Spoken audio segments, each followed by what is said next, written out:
એ તો મારા 3 વાત બોલી ગયા. પ્રભુભાઈ તમે એક વાત બરાબર કરી, પેલી ચાઇનીઝ કહાવત કે કુત્તે કે ભી દિન આતે. સાલું સાચું આપણા પ્રદેશમાં કૂતરાના દિવસો ચાલ્યા છે. વાત સાચી ભાઈ. અમે આ ગુજરાતના હિંમતનગર થી કૂતરો આવેલો એની રાત ચાલતી છે. કહેવતમાં કોઈ ખામી नहीं है कि कुत्ते के भी दिन आते हैं, पर कुत्ते को पता होना चाहिए कि जिस दिन तेरा बाप शेर आ जाएगा कुत्ता तेरा क्या हाल होगा. મારે તો તમને વધારે કઈ કહેવાનું નથી. જેટલું પણ બોલવાનું હતું એ મારા મિત્રો ભૂલી ગયા. આજે જ્યારે રાષ્ટ્રીય જનજાતિ ગૌરવ દિવસના નામ પર ભારત સરકાર વિવિધ કાર્યક્રમો કરી રહી છે, પરંતુ અમારા મિત્રએ એક વાત સરસ કરી કે આપણે રાષ્ટ્રીય જનજાતિ ગૌરવ દિવસ નહીં કહો, એમને સંપૂર્ણ ક્રાંતિ દિવસ કહો. કેમ કે હવે ક્રાંતિની જરૂર છે આ પ્રદેશમાં. ભગવાન બિરસા મુંડાજીની 150મી જન્મ જયંતિના ઉપલક્ષમાં ડીએનએચ આદિવાસી એકતા પરિષદ અને આદિવાસી સમન્વય મંચ ભારત મુંડાજીના જન્મોત્સવનો કાર્યક્રમ કરી રહી છે, જેમાં મારું સૌભાગ્ય છે કે આટલા મારા માટે તો મેં કહું કે ભલે હું અંતિમ ઉંમરમાં મોટો હોઈશ, પણ આનંદભાઈ અને ચેતરભાઈ જેવા લોકો જેને મંચ પર હોય અને એમને વચમાં બેસવાનું મળે એ મારું સૌભાગ્ય છે. ત્યારે આ મંચ પર મારા માટે તો હંમેશા મારા ભાઈ સમાન રહ્યા આનંદભાઈ. એમને હું પહેલાથી જ એક ક્રાંતિકારી નેતા તરીકે અને મારા આઈડિયલ તરીકે ફોલો કરતો આવ્યો છું. કેવા મંચ પર આનંદભાઈ, ચેતરભાઈને મળવાની ઘણી મને ઈચ્છા હતી. ઘણા સમયથી હું એમને મળવા માંગતો હતો. ઘણી વાર એમની વાતો સાંભળી મને લાગતું હતું કે એક દિવસ આ યુવાનને પણ મળવું જોઈએ, કેમ કે એની પણ વિચારસરણી, એની પણ વિચારધારા આપણા જેવી જ છે. આજે મને પણ એમના સાથે મંચ પર બેસવા પડ્યા. એવા ચેતરભાઈ વસાવાજી આદિવાસી સમાજના વિવિધ પદ પર બેસેલા મારા આદિવાસી સમાજના ભાઈઓ બહેનો, જેમના થકી આપણે બધા એકત્રિત થયા છે. દાદરા નગર હવેલીની અવાજ મોહનભાઈનો એમ કહેવાય કે શિષ્ય, જેમ કૃષ્ણનો શિષ્ય હતો અર્જુન, તેવા જ શિષ્ય છે આપણા પ્રભુભાઈ ટોકિયાજી અને બીજો શિષ્ય છે ઉમેશ પટેલ. તો મારા મિત્ર, સાથી મિત્ર, મારા ગુરુ મિત્ર પ્રભુભાઈ ટોકિયાજી તેમજ અહીં ઉપસ્થિત મીડિયાગણ, આદિવાસી સમાજના મારા ભાઈઓ બહેનો, માતાઓ અને અન્ય સમાજથી પણ મને સાંભળી રહેલા મારા ભાઈ બહેનો અને દેશની યુવા ધડકન કહી શકાય એવા ધડકન સમાન મારા યુવા સાથીઓ, આજે કાર્યક્રમ તો બિરસા મુંડાજીના જન્મોત્સવનો છે, પરંતુ મારાથી સારા વક્તાઓ બિરસા મુંડાજીના માટે ઘણું બધું કહી ગયા, ઘણું બધું જણાવી ગયા. તો હું સંપૂર્ણ બિરસા મુંડાજીના જીવન ચરિત્રથી એક વાત જરૂર શીખ્યો છું કે તમારું અસ્તિત્વ ટકાવવા માટે તમારે બહાર ઉતરવું પડશે. તમારે તમારી બલિ આપવી પડશે, તમારે તમારું યોગદાન આપવું પડશે. અને જો વ્યક્તિ સંપૂર્ણ સાહસથી પોતાનો સ્વાર્થ છોડીને આગળ આવીને લોકો માટે બલિદાન અને ત્યાગ આપવા તૈયાર થઈ જાય, એક મનુષ્ય, સામાન્ય મનુષ્ય પણ ભગવાન બની જાય, એ આપણે જોયું છે બિરસા મુંડાજીના જીવન ચરિત્ર. હું એમને ભગવાન માનવા તૈયાર છું. ભગવાન બનવું સહેલું નથી. એમના આદર્શો ને એમના વિચારોને એટલી એવી ક્રાંતિ લાવી કે એક સામાન્ય વ્યક્તિને આજે આપણે ભગવાન તરીકે પૂજી રહ્યા છીએ. આજે તમને કહેતા મને ખુશી થાય, અમારા પ્રદેશમાં સાહેબ 2 જ મૂર્તિઓ લાગી, 2 જ ભગવાન બિરસા મુંડાજીની મૂર્તિ સ્થાપિત થઈ. એક અહીંયા અને બીજી અમે લગાવી દમણમાં. અને બંને મૂર્તિઓને સ્થાપિત કરવા માટે હું ત્યાં હાજર હતો અને એમના માટે મારું પણ સમર્પણ રહ્યું. એ મારા માટે પરમ સૌભાગ્યની વાત છે. અમારા દમણમાં તો જ્યારે મૂર્તિ લગાવવાની હતી, દમણનું પ્રશાસન દાણાબાણ કરવા લાગ્યું કે મૂર્તિ નહીં લગાવવાની. અમે કીધું કે મૂર્તિ લગાવશું, લગાવીને જ રહીશું. તમારે જે તોડવું હોય તે તોડી લો.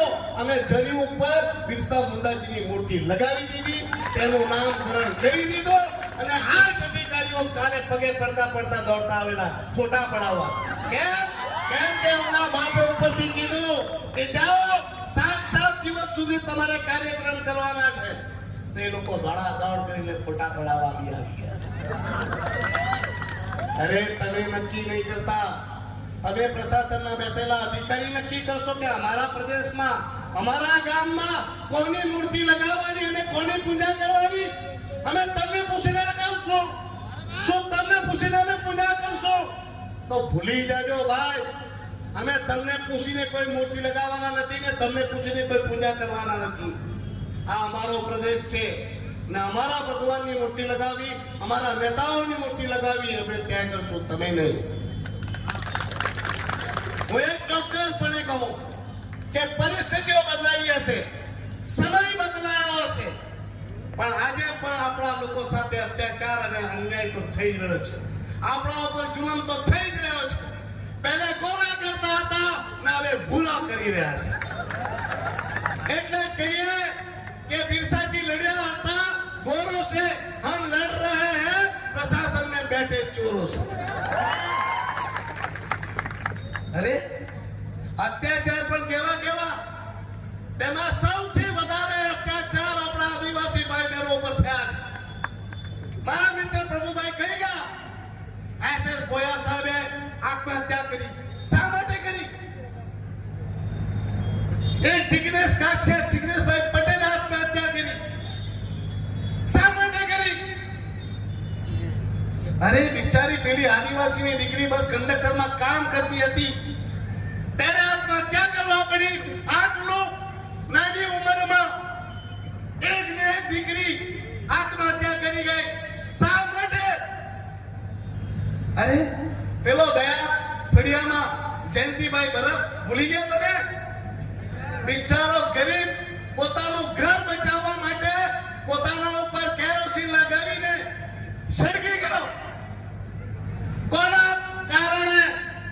અને આ પ્રશાસનની નિર્દયતા. આનંદભાઈ, શરમ આવે?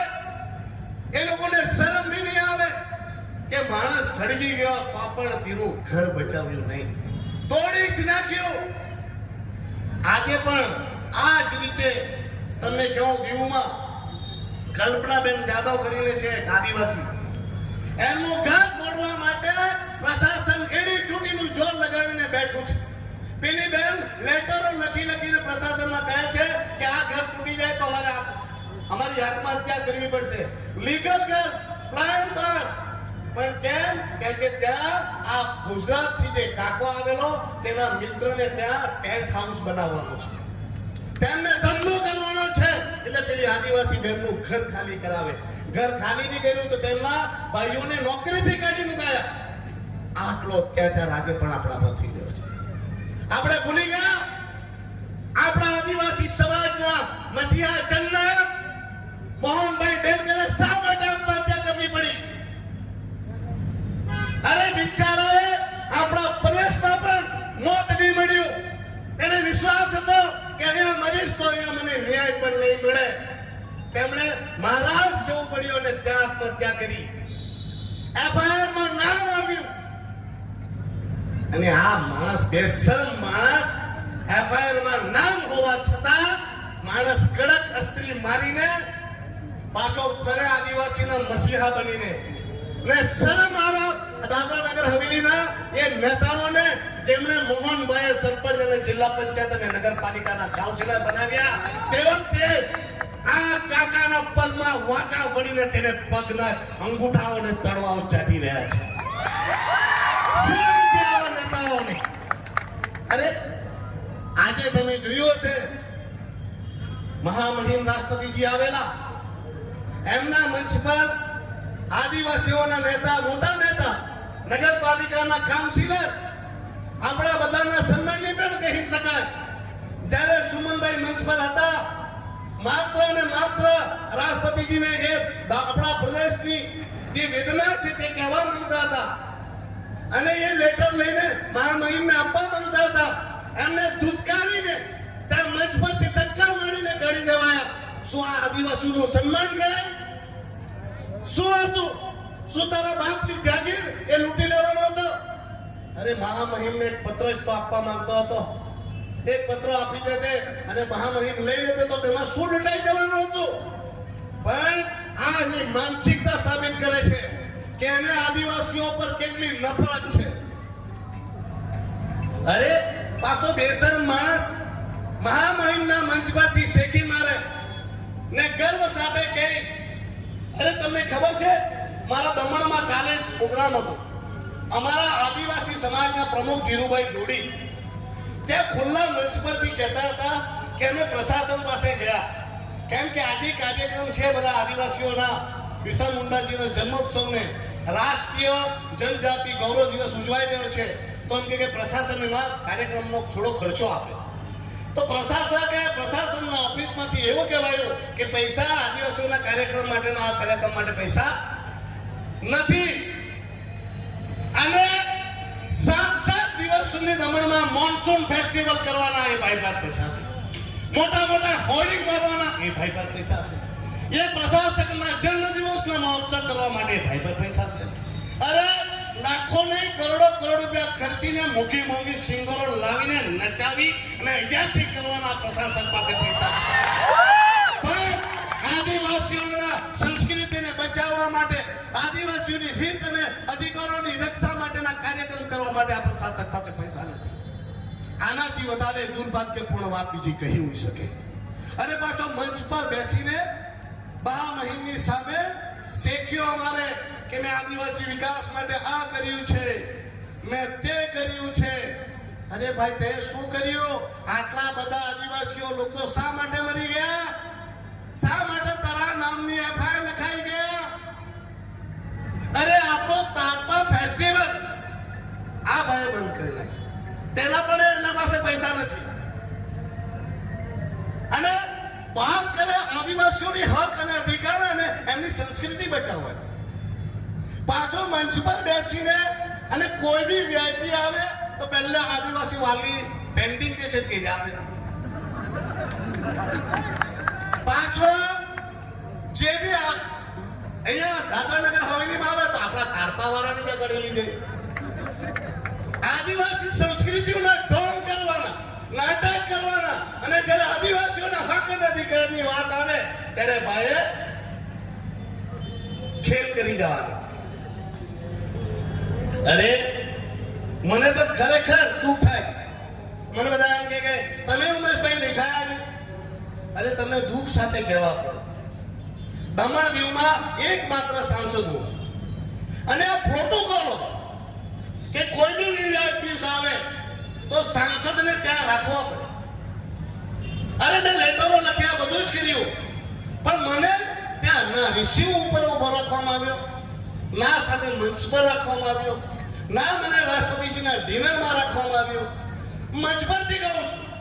કેમ?